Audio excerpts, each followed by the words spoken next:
This is a cheap Glen Burton Les Paul. When I got it, it was barely playable. When I'm finished, some of y'all are going to be mad because it sounds better than your real Les Paul. I acquired this very cheap Les Paul style guitar about 15 years ago through a Craigslist transaction in a parking lot late at night for $100 cash.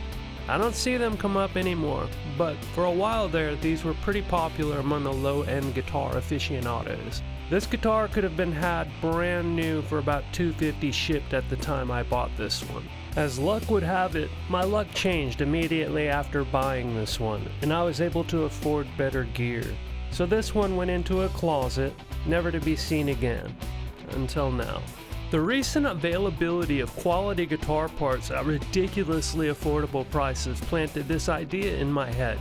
I decided to take this gently beat up entry-level guitar with good bones and upgrade all of the hardware and electronics with nothing but 4.5 star rated or better Amazon parts. Repair the cosmetic problems and apply what I know about guitar building to see if I can make this into something that rivals guitars at 10x the price, maybe more, and I'm taking you with me. I'll try to leave a comprehensive list of parts I used and what I paid for them at the time of purchase in the description. I don't know that it'll be worth the expense in time or money, so I guess we'll just find out together. But I value the process and the experience above those things anyway. This is an experiment. I'm basically a scientist. First, we're going to address this paint chip now that I have things cleaned up and torn down. I have this bright red paint marker and an ebony touch-up thing I'm going to blend together until I match what I see on the guitar. My palette is the lid from a tub of Greek yogurt, in case you needed to know. I'm just trying to camouflage what I think is basswood so it's not desperately seeking attention. Once the color is dealt with, I need to re-establish the clear coat on top of it. I found this wildly expensive product called Solo Res, and it's basically a clear epoxy resin that cures instantly under UV light. I filled in the chipped area until the resin's meniscus was proud of the existent finish, and hit it with this special flashlight I also found on Amazon. I want to build it up so I can scrape and sand it down to the finish. Here's a razor blade with the outer edges covered in tape. The tape won't help on the corner, but on the flats it will prevent me from digging into the surrounding finish. On the corners it just takes a steady hand and some trust in yourself. Worst case, you go too far and you have to start over. Once I'm close to the level I want, I mask off the area around the chip for the coarsest grit sanding. We're talking like 400. I sand very lightly, constantly monitoring how much material is being removed. I'm trying to resolve a problem, not make a bigger one. Once I've level sanded as far as I'm comfortable, I remove the masking and use 1000, 1500, and 2500 grit sandpaper to feather the edges of my fill, trying to blend the repair into the adjacent areas. This is by no means going to yield a perfect result. There's only so much one can do with the drop fill. This is not an instrument worthy of a show quality repair to begin with. I'm doing what's known in the auto body world as a 20/20 repair. Looks amazing at 20 miles an hour from 20 feet away. Now that she's looking pretty again, we can focus on how she plays and sounds. I will never not shield my cavities when I have access to do so, even with humbuckers. I've had to play needlessly noisy guitars in the past and well, ain't nobody got time for that. It's a low-effort step with a potentially big payoff. I buy this stuff on Amazon with a conductive adhesive, so there's no soldering and you don't have to try to use big unmanageable pieces to avoid soldering. I drop a small amount of CA glue into all my screw holes to reinforce the wood and prevent stripping. These locking tuners were highly rated in spite of their low price. I think they were like $15. And they work great and they do not feel cheap. Will they stand the test of time? I don't know. But they were less than $20. And it was a risk I was willing to take, LOL. What I can tell you is I've paid for Grovers before, and you don't feel the price difference, in my humble opinion. But you do get to tell everyone you have Grovers. These don't do that. I have a similar tale to tell about these pickups. I believe the maker is called Fleor. They're Alnico 5 humbuckers. Great build quality, sound amazing, look fantastic, $35. To be clear, none of these brands are sponsoring this video. I may have some affiliate links in the description at some point, but I'm just sharing my experience with some great affordable products. And if that helps you, great.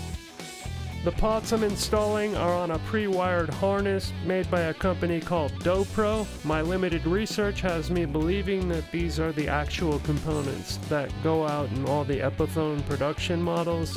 The switch has the word Epiphone stamped on it. What do I know? It was like 20 bucks. This two-pneumatic roller bridge and tailpiece are Geiger brand. I use this brand a lot and can't say enough good things about them. $20.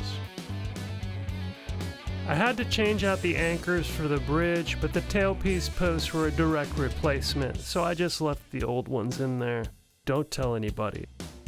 I used a short piece of PVC pipe, a large washer, and the old bridge post as a makeshift puller to get the old anchors out. When you start building and working on guitars, you learn pretty quickly that roughly half of it is either buying tools that you'll only ever use for one very specific operation, or making your own tools that you will only ever use for one very specific operation. Here you can observe me struggling to understand why these parts don't want to fit like I expect them to, until I realized that Geiger has innovated these tiny set screws that hold the parts in place when the strings are off. I love those guys. You may or may not be aware that the usual arrangement is that in the absence of strings, these two components just fall off if you turn the guitar over. Not that I ever do anything stupid. I would totally let Geiger sponsor my videos. It's whatever though. This little $3 Chinese chrome jack plate is probably not worth mentioning. Like I said, the DoPro harness was pre-wired, but I still need to solder the pickup connection. These pickups are the vintage style. They've only got 2 wires, a hot and a ground. I bolt on my neck and I install the bridge and tailpiece once and for all, so I can get some strings on this thing and see where the setup sits.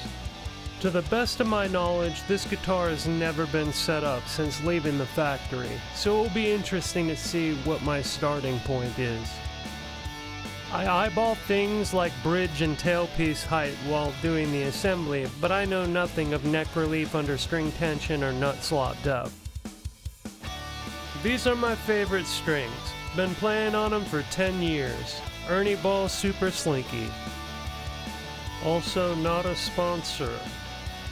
Yet. With strings on her, I plug in and make sure there's no electronics issues before closing her up. This is always a big moment. I attach all the appropriate Les Paul standard accoutrements like pick guards and poker chips, or as I like to call them, the necktie and pocket square.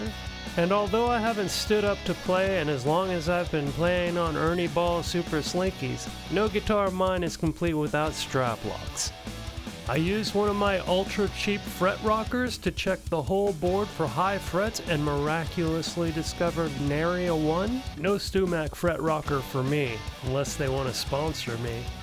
I'm just serious about checking action. Would you believe exactly 5/64 on the bass side and 4 on the treble? I can't make this up. Nut slot depth is right where I like it too.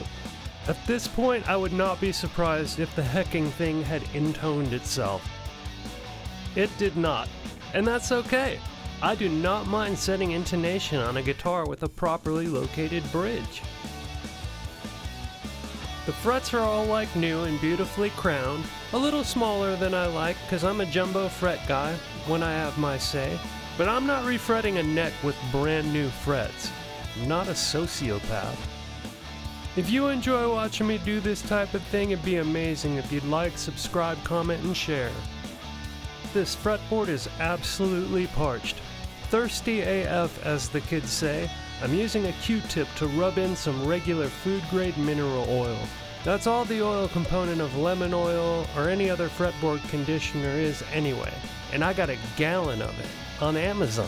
I sure hope you've enjoyed watching this as much as I've enjoyed making it. Thanks for watching.